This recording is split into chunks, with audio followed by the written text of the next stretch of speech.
AEW star may never wrestle again after suffering an injury.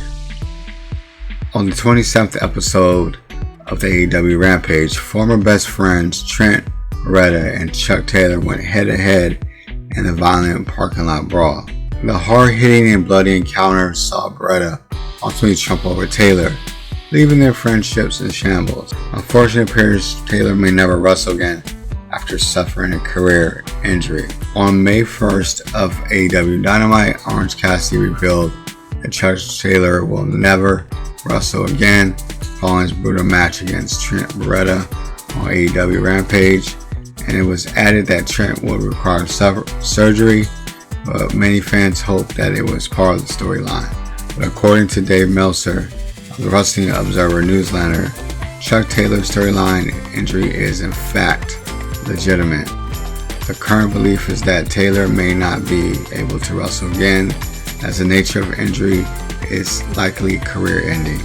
Chuck Taylor's storyline injury is legitimate, with the belief right now being that Chuck Taylor won't able to be wrestled again, with the nature of the injury being likely career-ended.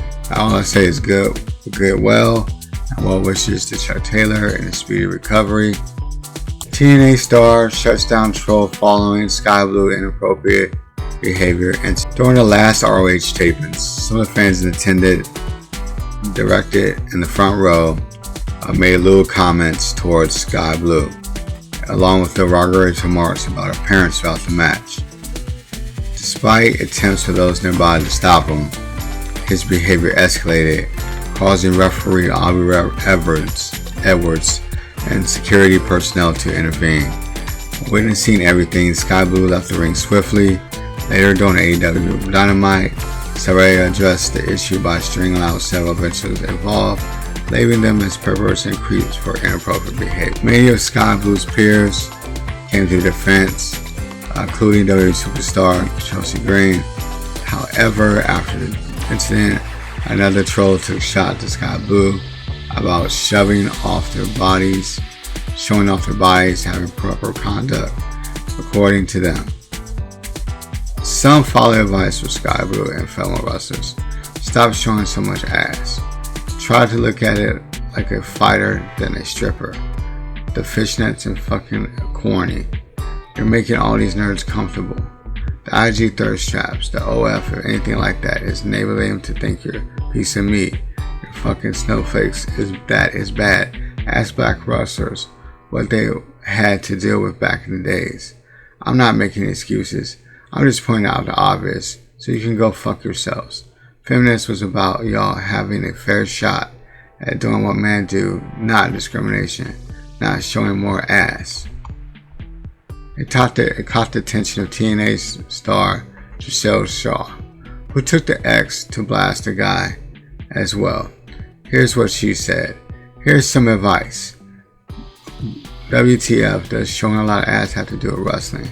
We can show a lot of ass if we want to still kick ass. Our body, our choice, so we can do whatever we want. If you're a fan, then be one. Shut the fuck up and enjoy. If you're a father, then teach your kids to respect people and don't shout out derogatory things that hurt people. While the WWE is currently kind of on a hot streak, they have received some under fire attention for extraordinary Clash of the Castle 2024 tickets. As previously reported, WWE announced that the Clash of the Castle Premium live show, which will be taking place on June 15th of this year, will be held at the OVO Hydro in Glasgow, Scotland. According to BBC, wrestling fans are expressing outrage for the extraordinary ticket prices of Clash of the Castle. The cheapest tickets start at $300, while premium seats exceed $2,000. But the event of outreach was for many. Several fans shared their frustration with BBC Scotland News, pointing out they were being priced out of the event, and Scottish wrestling talents like Piper Niven, Albert Fry, Nikki Cross, and Drew McIntyre. Lewis McLean, an 18-year-old wrestling fan from Glasgow, hoped to attend the show with his father Craig, but the ticket prices made it impossible. I was able to get one of the live events in Scotland, quite a big deal to us, he explained. However, after calculating that it would cost him $900 for it, his father and his cousin attended with the cheapest tickets. He concluded, it's just too much. I've watched it on TV and I decided to save some money. I'm not just paying extraordinary prices. Due to what journalist Ross Brady said, who is a dedicated WWE fan and has traveled to various events, including WrestleMania New Orleans, and he expressed those deep words of disappointment. Jade Cargill clarifies herself as a unicorn of wrestling. In an appearance on Battleground, the Storm of WWE was asked what the early Jade Cargill would say to her early version. In a confident response, Cargill stated she was destined to get good things in the future and named herself the unicorn of the industry. She went on to say, it doesn't seem that far away. I think it's harder to perform in front of your coworkers with the pandemic days. If anything, everyone knows everything, so it's more nerve-wracking for me to perform in front of my coworkers rather than performing in front of fans. I love fans. I welcome fans. The European crowd was, wow, it was crazy. If anything went off the rails, they were like, yeah, it's crazy. With the Daily's Place days, I wouldn't think I would be here right now. I wouldn't think I would still be where I was. I knew I was destined for great things.